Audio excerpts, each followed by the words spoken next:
was supposed to be the start of a new family tradition, a trip to the Jemez wilderness to chop down a Christmas tree.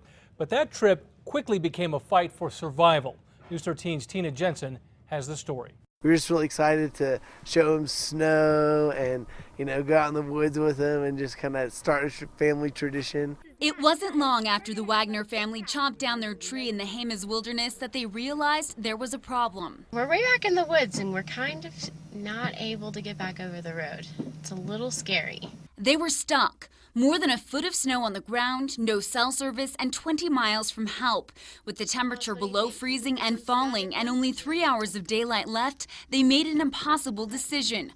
Thomas would go out alone to find help, leaving his wife and infant child with just their car for shelter. I'm not really sure of where I need to go, but I have an idea, and I have our GPS with me. The temperature that night fell to just 4 degrees. If the moon's not good tonight, I may go to sleep earlier, so that's scary, very scary.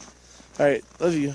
All the while, Kelly had no idea if her husband was alive. I just started praying, and I did not stop praying until we were rescued. After 11 long hours of waiting through the snow, tired and on the brink of hypothermia, a break. He was very, very lucky. There's probably not going to be another vehicle coming around there for at least another 6 hours. State Park Manager Paul Lisco was driving home after midnight when he spotted Thomas. He was in pretty bad shape. He had on a light jacket. He was pretty cold. His hands weren't working real well. He's kind of stumbling around. He had frost all over his beard. Lisco knew exactly who to call. It was pretty urgent at that point when there's a 7-month-old child involved. Volunteer firefighters followed the GPS coordinates and found the rest of the family at 2:30 that morning. It was probably one of the best moments created by one of the worst events in my life ever.